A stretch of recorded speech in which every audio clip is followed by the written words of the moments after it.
There's a moment in your life you don't remember, a moment that changed everything. You were too young to speak, too young to understand the world, but one day you opened your eyes and you knew you were looking. A shift happened, a tiny, silent flicker inside your mind. For the very first time, the world didn't just happen to you, you experienced it. You became you. This moment happens to every human, but tens of thousands of years ago, something like this happened to our entire species. A moment not in a single person, but in the human animal. A shift from instinct to awareness, from reacting to understanding, from surviving to imagining. We call that moment consciousness. And the story of how it began is one of the most mysterious, beautiful, and transformative stories in the entire history of life. Because consciousness didn't appear with a bang.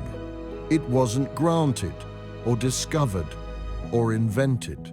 It unfolded slowly, like a sunrise, one thought at a time. This is the story of how the human mind woke up and how that awakening created everything we now call civilization.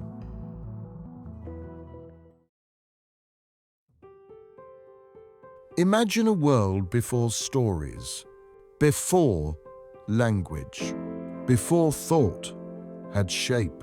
A world where humans existed but weren't yet aware of themselves the way we are today. Our distant ancestors lived moment to moment. They felt hunger, pain, cold, desire. They recognized faces, avoided danger, and protected their young. They had emotions, fear, anger, attachment, because every social mammal has these. But they did not reflect on those emotions.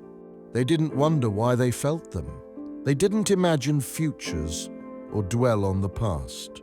They didn't think about thinking. There was no I am, no inner narrator, no personal story.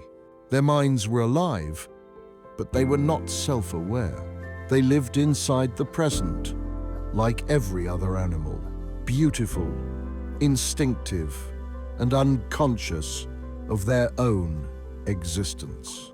And then, something began to change. It didn't happen in a generation or even 1,000. It was a slow accumulation of tiny sparks, minute by minute, improvements in memory, prediction, cooperation, and social complexity. A chimpanzee can plan a few seconds ahead. An early human could plan the evening. But somewhere along the evolutionary path, the human brain learned to plan days, then seasons, then years, then entire lifetimes. This ability to simulate a future was the first doorway into consciousness, because you cannot imagine tomorrow unless you know that you will be there.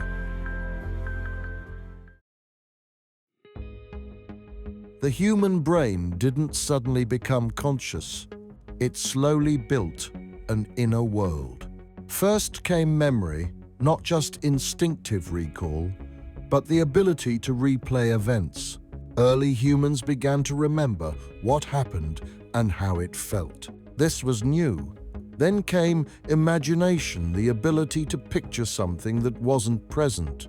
If a rustling bush once hid a predator, the mind could replay that danger. If a fire kept the tribe warm, the mind could imagine building another.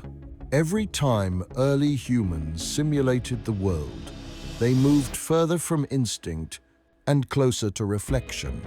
And then came the real breakthrough, theory of mind. The ability to realize that other beings have thoughts, intentions, and emotions. This created a ripple effect. To understand others, you must first understand yourself. When early humans began to model the minds of others, what does he want? What is she thinking? Will they trust me? Will they betray me? They were forced to confront something entirely new, their own mind. And with that, the blurry mirror inside their heads sharpened into focus. The inner world was born.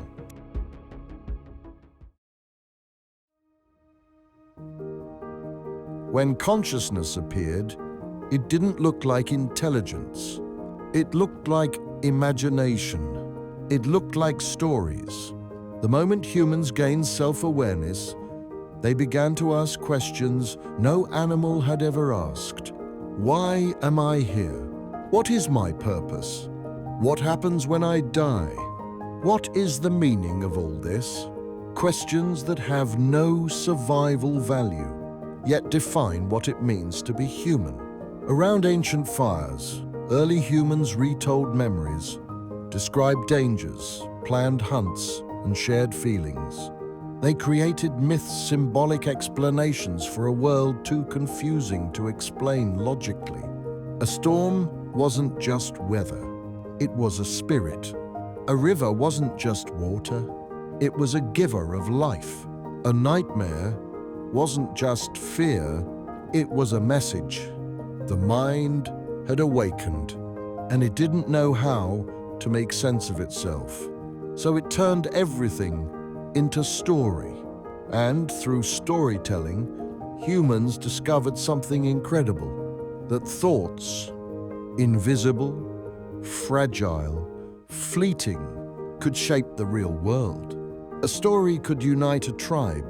A story could warn of danger. A story could bind strangers. A story could become a belief and change the future. Once we began creating meaning, consciousness took its full shape, because meaning-making is the heart of awareness. To be conscious is not just to experience. It is to interpret, to explain, to choose. And from that moment on, humans weren't just surviving, they were becoming.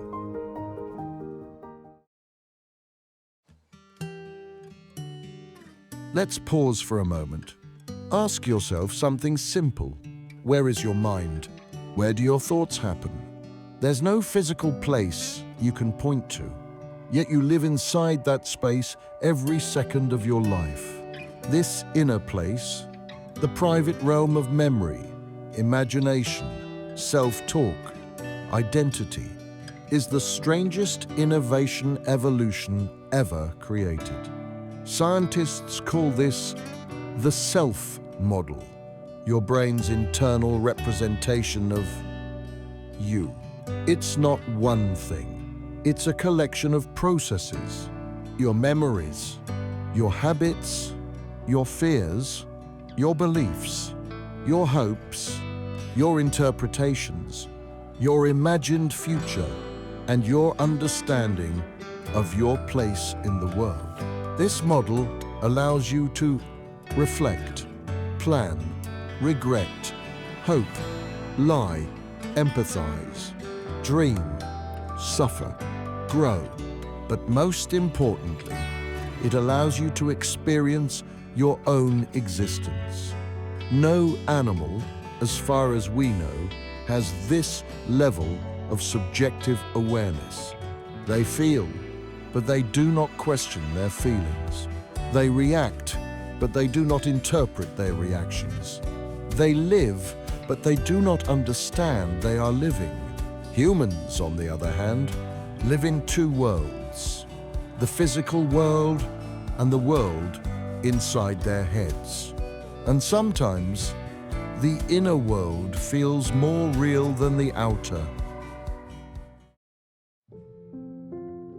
Consciousness is a gift, but it is also a burden. Once humans understood themselves, they gained the ability to imagine everything that could go wrong. They could project danger into the future. They could remember trauma for a lifetime.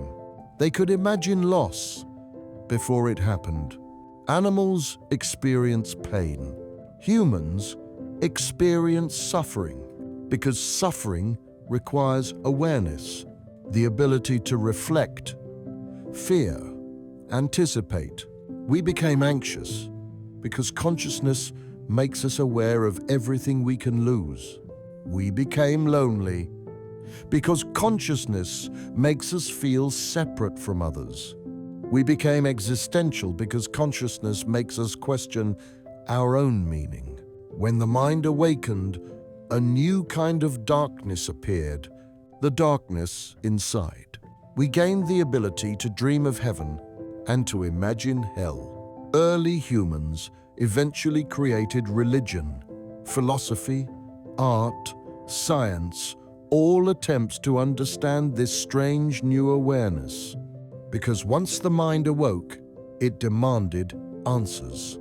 It refused to rest. And yet, even with all our knowledge today, we still don't fully understand consciousness. No one does. Science can describe the brain, but the inner experience, the part of you that knows you are you, remains a mystery, a beautiful, impossible to grasp mystery, the greatest miracle of the natural world. Consciousness didn't give us immortality. It didn't give us control over nature. It didn't even give us constant happiness. But it gave us something other animals never had. Choice, the ability to shape our lives not just with instinct, but with intention. We became aware of the past, so we could learn. We became aware of the future, so we could prepare. We became aware of ourselves, so we could grow. We became aware of each other, so we could love. Every relationship you've formed, every dream you've pursued, every fear you've overcome, every moment you've cherished, every story you've believed, every person you've lost, every version of yourself you've become. All of it exists because of this one ancient awakening. The world outside may be billions of years old, but the world inside you is brand new, constantly being rewritten with every memory, every hope, every thought, every breath. Consciousness didn't just allow humans to survive. It allowed us to imagine who we could become. And that is the true miracle. Not that the universe created life, but that life created a way to understand the universe. We are not just living beings. We are living awareness, the universe, looking back at itself, thinking, wondering, creating, becoming.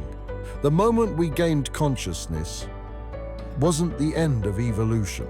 It was the beginning of our story. A story we're still writing. A story only consciousness can tell. You are conscious. You are aware. You are a witness to your own existence. And in a universe that is mostly silent, empty, and unaware, that makes you extraordinary. This is Originify, where we explore the hidden origins of the mind and the thoughts that shape what it means to be human. Keep wondering, and remember, awareness is the rarest thing in the universe, and you carry it inside you.